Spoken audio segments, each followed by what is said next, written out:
If you work in economic development, you know the feeling. You're staring at a map.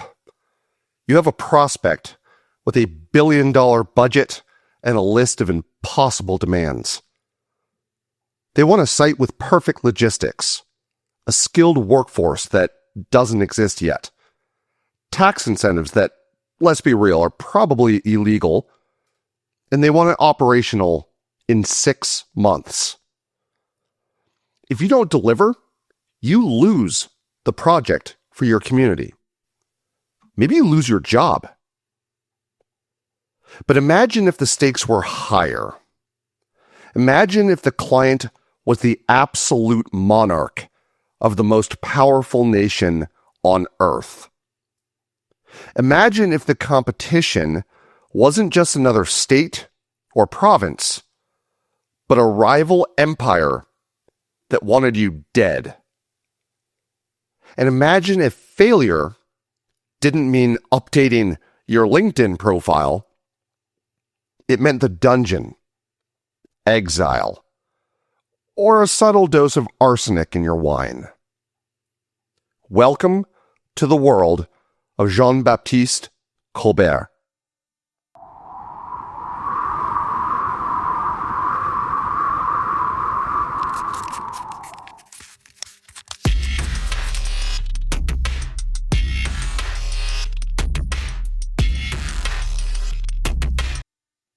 Welcome back to Site Selectors Are People Too. My name is Devin Hillsdon-Smith, and I'm your host as always. And today is the first part of our 10-part series on the history of economic development, modern economic development. It's the first part where we start to tell the story. Now, we tend to think of economic development as a modern invention. Something born in post-war boardrooms with RFPs and zoning laws.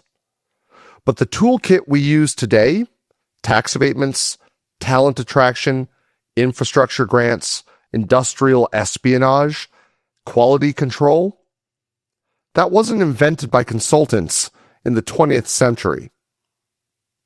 It was invented in the 17th century by a cold, workaholic French bureaucrat who looked at the map of France and decided he could re-engineer it.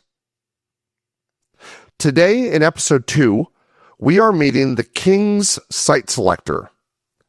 We're going to the 1660s, France, to watch Jean-Baptiste Colbert invent the state-led economy. We'll see him steal the tech industry from Venice, build the world's first true megasite, manufacturing campus, and dig a canal that changed geopolitics forever.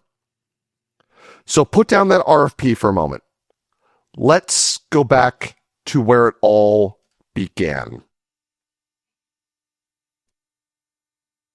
Let's start with part 1, the man of marble.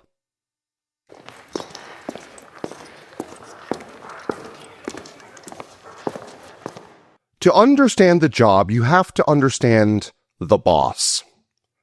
In 1661, Louis XIV, the Sun King, takes personal control of France.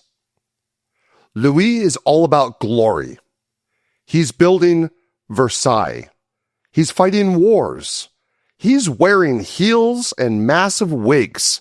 He is the brand. But the brand is broken. France in the mid-1600s is a mess, you see. It's a political giant, but an economic dinosaur.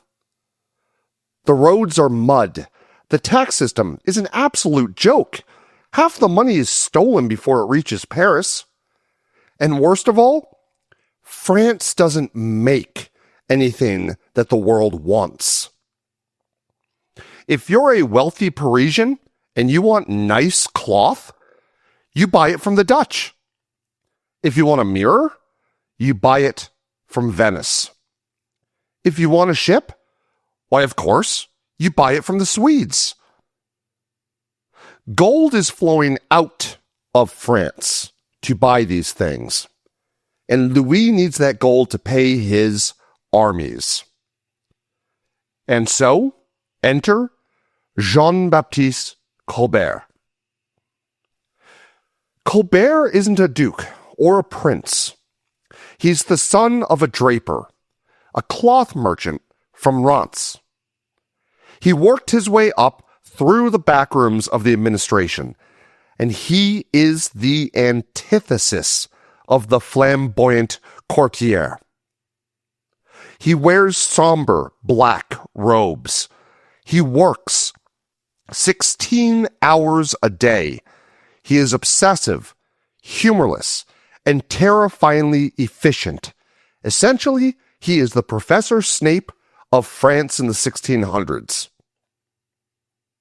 Now at court, a famous letter writer gives Colbert a nickname. She called him Le Nord because he was cold. Others called him the man of marble. Colbert, the man of marble, looks at France and he doesn't see a kingdom of tradition. He sees an underperforming asset.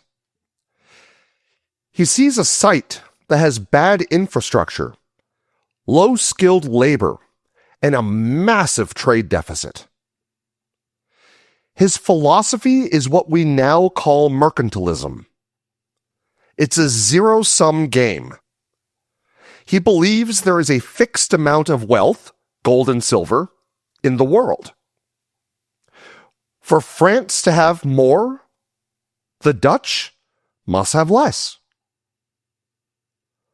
He famously wrote that trade is the source of finance, and finance is the vital nerve of war. So, he effectively appoints himself the vice president of economic development for all of France. And you know what his first move was? The audit. And so we move into part 2, the first RFI, or the Great Inquiries.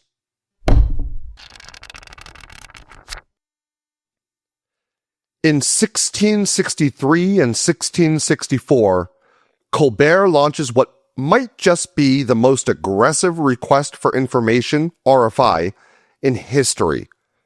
Sorry, Mike Mullis. He realizes he can't fix the economy if he doesn't know what's in it.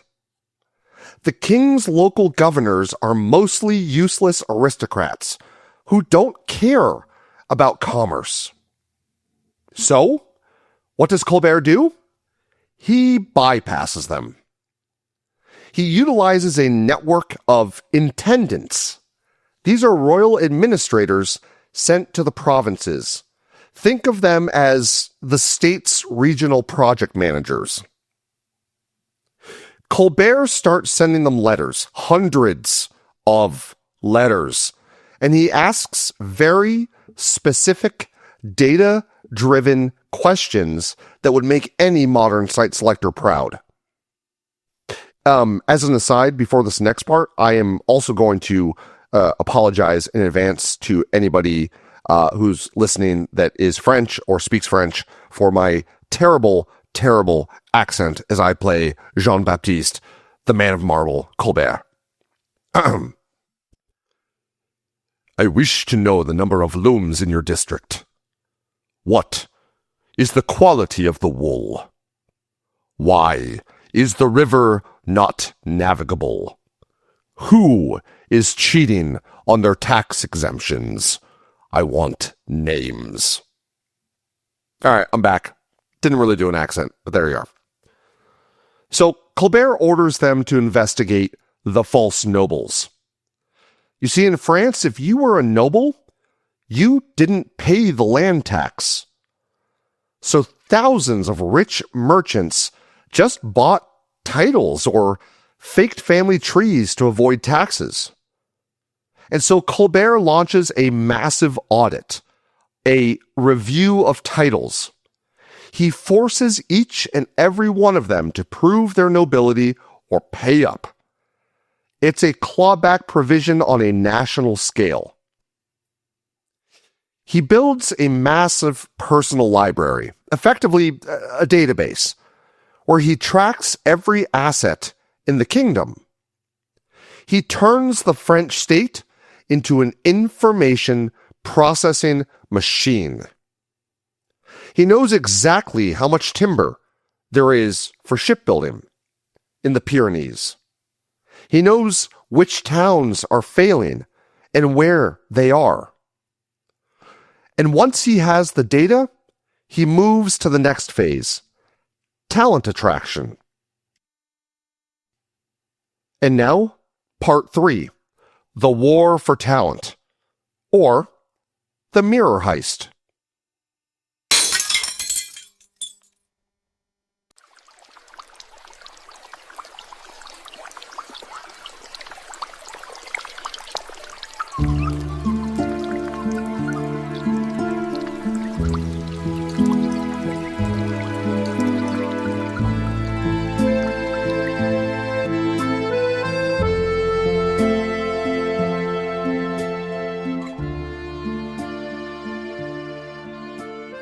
So, this is quite possibly my favorite story in the history of economic development. It's Mission Impossible meets The Economist. It's perfect. The semiconductor chip of the 1660s was the mirror. High-quality, clear glass mirrors were the ultimate luxury status symbol.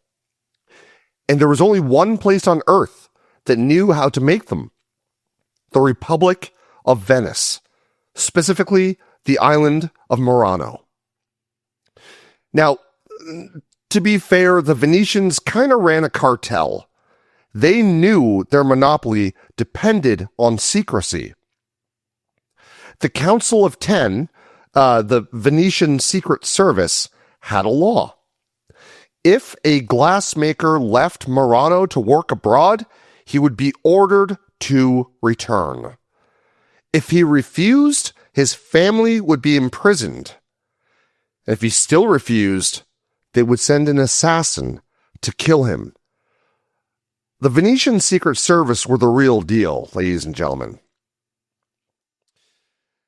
Nevertheless, Colbert decides France is going to break this monopoly. He founds a state-owned enterprise, the Manufacture Royale des Glacis de Mirrors, or the Royal Mirror Glass Manufactory. But he needs the IP. He needs the workers. So in 1665, Colbert authorizes the French ambassador in Venice, Pierre de Bonzy, I hope, to go headhunting. But this isn't a LinkedIn message. This is covert ops. The ambassador meets secretly with disgruntled Murano masters. He makes them an offer they can't refuse. The salary? 1,200 livres a year. To put that in context, the playwright Molière was making 1,000. These guys were getting paid like rock stars. The status, immediate citizenship, and tax exemptions. The protection, the king's personal guarantee of safety. And it works. They smuggle several masters, including this guy named Antonio Severano, out of Venice. They get him to Paris, and they set them up in the Faubourg Saint-Antoine. This area was a privileged enclave, essentially an enterprise zone where the strict Parisian guilds had zero jurisdiction. And, yep, the Venetians go ballistic. The Venetian ambassador in Paris starts pressuring the workers to come home. When they refuse, things, well, they get kind of dark. According to the diplomatic correspondence of the day, the workers in Paris started dying. One of the best glassblowers dies in agony after a lingering illness. The Venetian ambassador writes back to the Council of Ten. He doesn't say, "I killed him." He writes, "It is not known whether he died naturally or not." Wink. Wink. It was almost certainly poison. Colbert is furious. He investigates, but he can't prove it. The remaining workers are terrified. Antonio Civrano, that star recruit, actually cracks under the pressure and tries to sabotage the French factory before fleeing back to Venice, where he presumably begged for his life. But here is the twist in the story. The espionage worked. The French apprentices had learned enough from the Venetians before they died or fled. Then, the French did what all great developing economies do. They pivoted from imitation to innovation. A few years later, a French engineer named Lucas de Naho invented a new technique, a technique we know as plate casting. Instead of blowing a glass bubble and flattening it the Venetian way, they poured molten glass onto a massive iron table and rolled it flat. This allowed them to make the mirrors bigger than anything Venice could produce. And so to announce this victory to the world, Colbert commissions the Hall of Mirrors at Versailles. 357 massive mirrors. It was a flex. It was a marketing brochure. It said to every visiting dignitary, France is the new tech hub. The company that Colbert founded to do this? Saint-Gobain. It is still a Fortune 500 company today. It's one of the oldest corporations in the world. Now that is a successful retention project. And on to part 4, the megasite, or Van Robay and the religious exemption.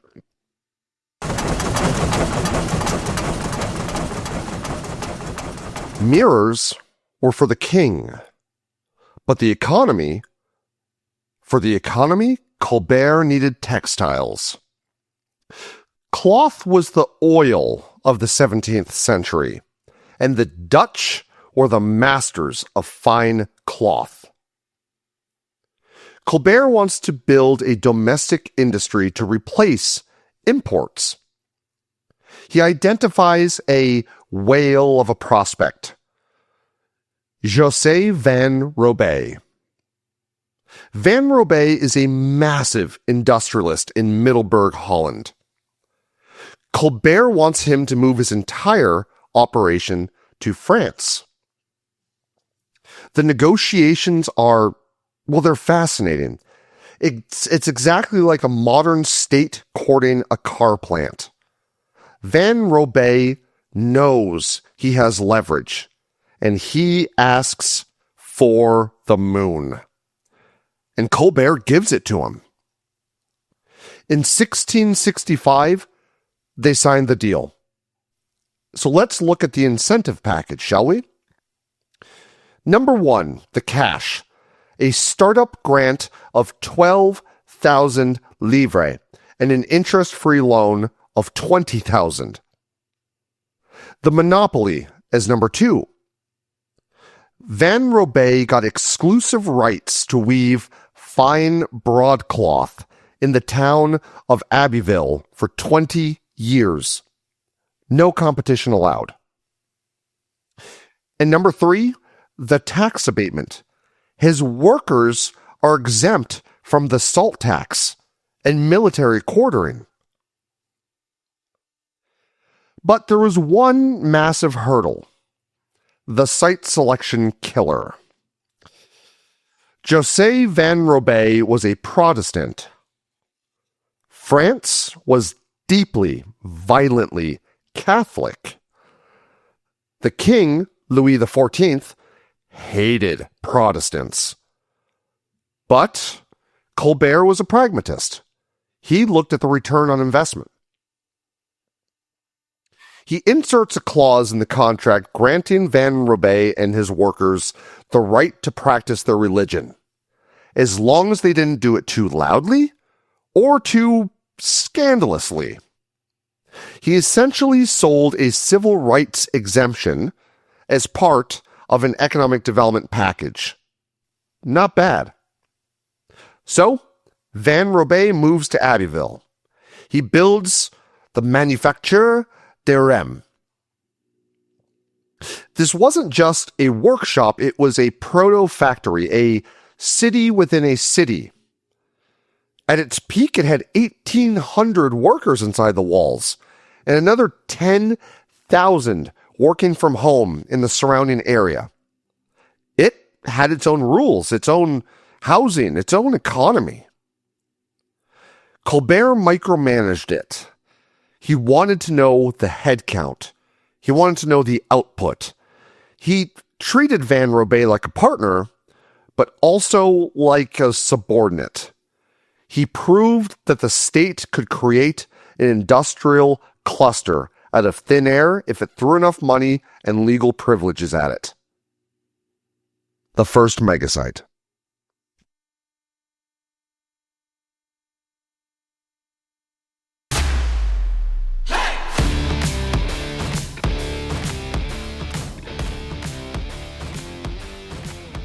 And now we move to part 5.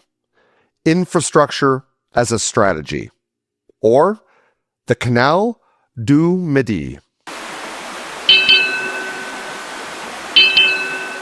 So we have the factories. Now we need the logistics. Colbert looks at the map again. If a French merchant wants to ship goods from the Atlantic to the Mediterranean, they have to sail all the way around Spain, through the Strait of Gibraltar. Now, at this time, Spain is the enemy, and the route is full of pirates. It takes a full month. Luckily, Colbert gets a pitch from a tax collector, an amateur engineer named Pierre-Paul Riquet. Riquet says, I can build a canal across France, from the Atlantic to the Mediterranean. We can bypass Spain entirely. It's the Canal du Midi. It is the most ambitious engineering project since the Roman Empire. 150 miles, locks, aqueducts. Colbert loves it. It's strategic. It cuts the enemy out of the supply chain. But here's the interesting part, the financing. Colbert, he doesn't just write a check. He actually sets up a P3, a public-private partnership. The king, or the state, puts up 40%. The province, the local government, puts up 40%, because they will get the economic benefit. And Riquet, who's the developer, puts up 20% of his own money. In exchange, Riquet gets the toll rights. He gets the land. It's a concession model. Construction starts in 1666. It employs 12,000 workers. Riquet actually implements a benefit system. He pays workers even when they are sick, which was unheard of. Now, when it opened years later in 1681, it transformed the economy of southern France. It proved that the state's role wasn't just to tax commerce, but to build the physical platform for it and support it. Part 6. The compliance officer, or the pillory.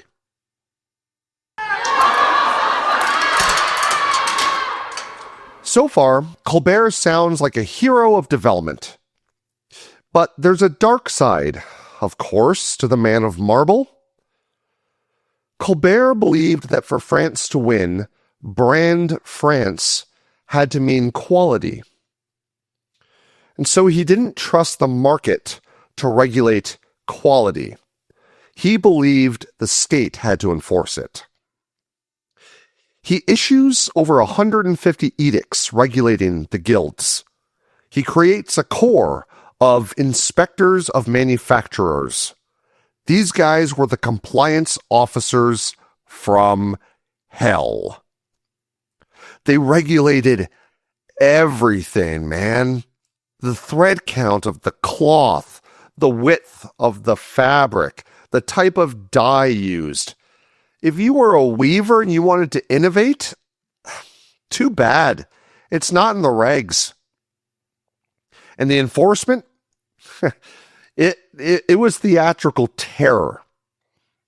Let's say an inspector comes to your shop and finds a bolt of cloth that is 1 inch too narrow.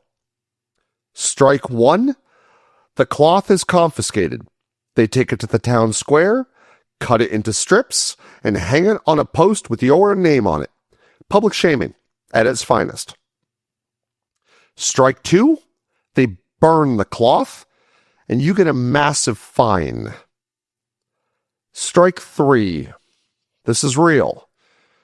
They take the defective cloth, they wrap you in it, and they tie you to the pillory in the town square. You are literally, physically attached to your failure for the public to throw rotten vegetables at. Colbert literally authorized the breaking of looms that didn't meet standards. He smashed the tools of production to ensure compliance. It was a command economy. Innovation was legal, but only if the minister approved it first. Colbert had gone too far. And for our conclusion, the legacy.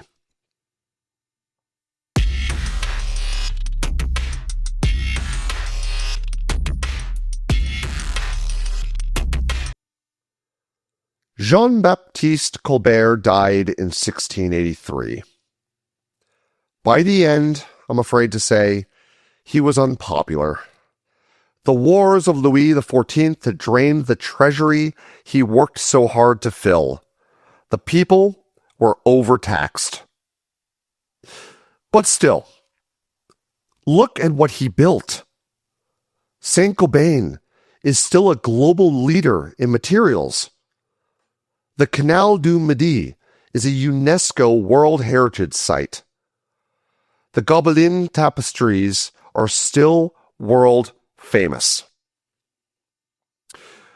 But more importantly, he built the idea of modern economic development.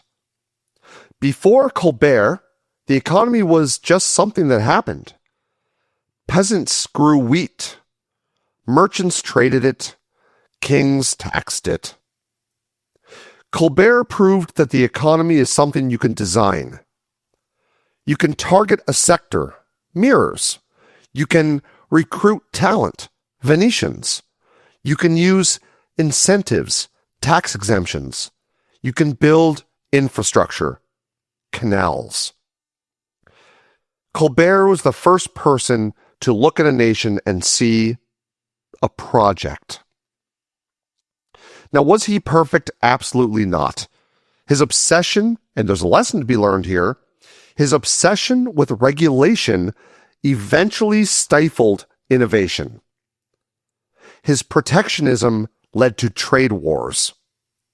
And he served as an absolute monarch who wasted the money on vanity projects.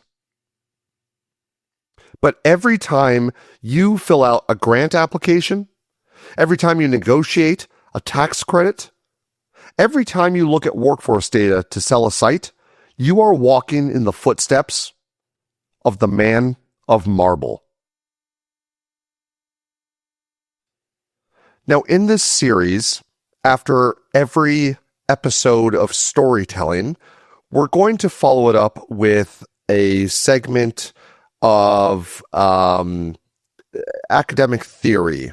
So we're going to dig a little bit more into the details away from the storytelling. If that's not for you, please listen to the story. And at the end of the story, I will bid you adieu. For those of you that are interested, stick around after the break. We'll come back. We'll do a little bit more of the dry stuff that I find quite fascinating because it helps to really tie it all together. And then I will bid you adieu too. And for those of you who are not as nerdy as myself, and you will be leaving us now, as always, I am your host, Devin Hillsdon-Smith, and this is Site Selectors Are People Too. Thank you for joining us for our first story, The King's Site Selector. I hope you enjoyed Jean-Baptiste.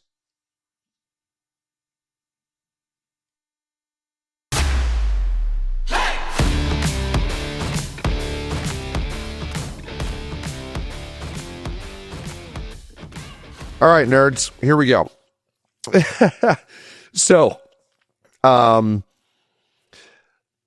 genesis of deliberate state-led economic policy begins with Jean-Baptiste Colbert's mercantilism. As we saw with Jean-Baptiste, kind of circa the 16th century, but evolves into the 17th and 18th centuries. It wasn't a formal, unified school of thought, but rather a collection of policies, per se, that dominated European states. They all shared a set of core assumptions. It was the first coherent system for subordinating economic activity to the purpose of augmenting and bolstering state power at the expense of rival national powers. Now, I'm going to make an aside right now, or right here. This is obviously going to be a Western-focused series. I have not looked into yet the Eastern version or history of economic development. I know that it is rich and as enthralling and educational and informative as the Western hemispheres is. And I think that in a future season, I will actually go and we will explore the Eastern Hemisphere's approach to economic development. Heck, I even have fascination in looking down into Africa and South America. We'll leave the penguins alone in Antarctica, even though Trump apparently tried to tariff them at one point. So I just wanted to say that I do recognize this is all Western centric. That is because that is where I come from. This is what I'm most familiar with. It's part of the story that leads to my particular flavor of economic development that I have practiced. But I definitely look forward to exploring the other flavors around the world. So, the core doctrines that really shaped this genesis, it's a mundane theory of power. So the theoretical underpinnings of mercantilism were, by modern standards, rudimentary. They were kind of built on two mundane principles. Number one, bullionism. This was the belief, as Jean-Baptiste Colbert had, that a nation's wealth was fixed and finite, best measured by its physical stock of precious metals, gold, and silver. And doctrine number two, the favorable balance of trade. The central policy objective derived from Booleanism. So, since the global pie of wealth, the Boolean, was seen as fixed, the only way for a nation to increase its slice was to acquire it from another. This required a favorable balance of trade, exporting more in value than was imported, to ensure a net inflow of gold and silver. This doctrine created a system of power that was inherently nationalistic, protectionist, and militaristic. Or I guess nationalist, not nationalistic. Economics, it was a zero-sum game, right? A form of perpetual low-grade warfare, effectively. Nations used government regulation, high tariffs, and outright military might to protect trade routes, enforce monopolies, and motivate colonial expansion. So we're going to go here through two separate cases. The first case is the mechanics of English power, exploring the navigation acts, and the second case is the French system, which we just explored through storytelling, but we're going to look at it through this lens as well. So case number one, the mundane mechanics of English power. The English Navigation Acts, they're really the perfect case study in how mundane bureaucratic rules can achieve grand strategic objectives. You see, this series of laws passed in the mid-17th century, 1651, 1660, and then up into when Colbert was starting to get into his heyday, 63, it was an explicit act of economic warfare aimed primarily at the Dutch, whose highly efficient carrying trade dominated European commerce at that time. The acts established a complex web of mundane, I keep using that word, but they really were. They were mundane. They were just so simple, really. These regulations that created a closed loop system for the British Empire. In shipping, all goods imported into or exported from English colonies in Asia, Africa, or America must be carried on English-owned and English-built ships. For crews, a ship's master and at least 75% of the mariners must have been English or English colonial. From the perspective, what you call enumerated commodities, a specific list of high-value colonial products such as sugar, tobacco, cotton wool, indigo, ginger, they could only be exported from the colonies to England or another English colony, even if their ultimate destination was elsewhere. And the Staple Act of 1663, this critical law dictated that all European goods destined for an English colony must first pass through an English port, where they were to be unloaded, inspected, and taxed before being reloaded onto an English ship for the final leg of the journey. The impact of this granular bureaucracy was profound. It successfully bolstered British state power and finances, and crippled Dutch primacy. It also laid the groundwork for future conflict, as these restrictions inflamed the hostilities of American colonists and led to widespread smuggling and early active resistance against state economic planning. Now we're going to move on to case two, which is looking at the story of the French through a different lens. I refer to case two as really the first example of modern economic development because the English example wasn't exactly economic development in the sense that we are talking about creating and growing ecosystems, economies, by way of incentives and infrastructure, et cetera, right? It was more of a, it was more warfare. It was more of the sword, taking and setting up systems to manipulate the flow of goods and taxes instead of creation. So that's why I consider case two to be the French to be really the original architects of state-led economic development efforts. So if the English system was a pragmatic weapon, the French system of Colbertism was a philosophical blueprint for total state control. Jean-Baptiste Colbert, that finance minister to King Louis XIV, he is perhaps the architect.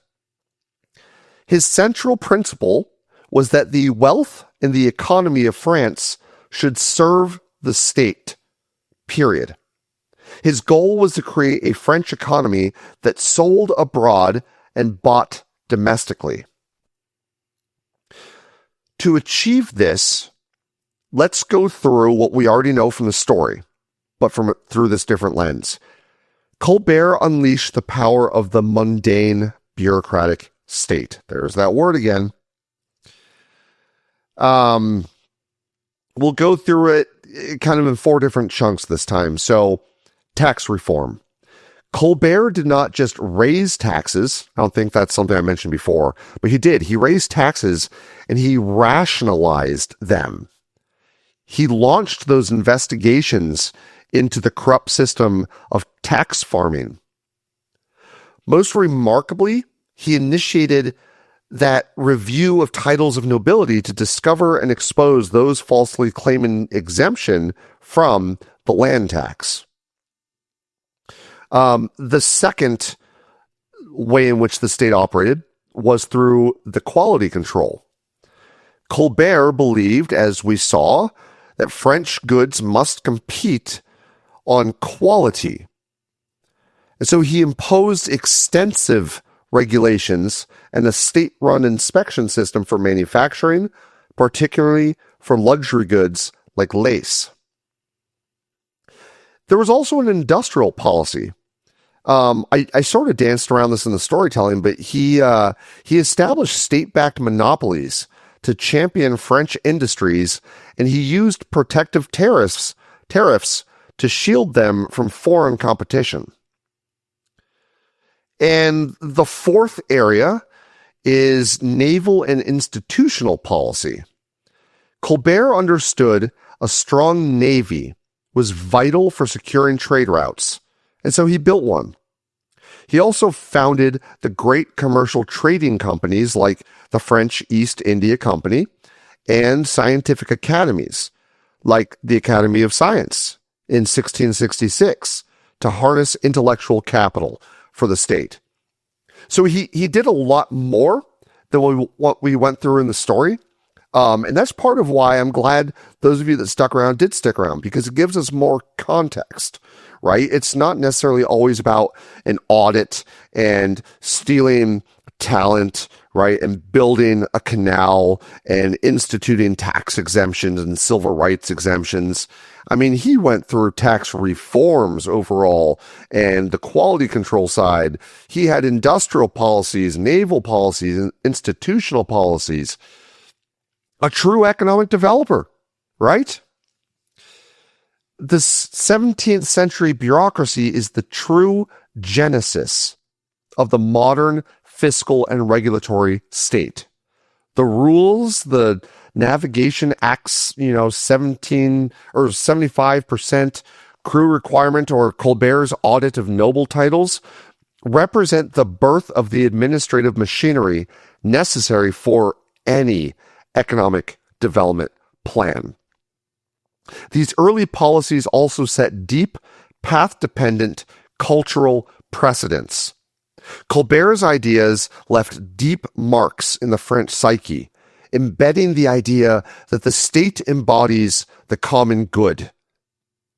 This created a cultural comfort with state-led economic management that persists in France today. In parallel, the Anglo-American resistance to the Navigation Acts and the celebration of smuggling embedded a reflexive skepticism of state intervention, a cultural echo that also still persists. So that's what we have for the nerd section this time.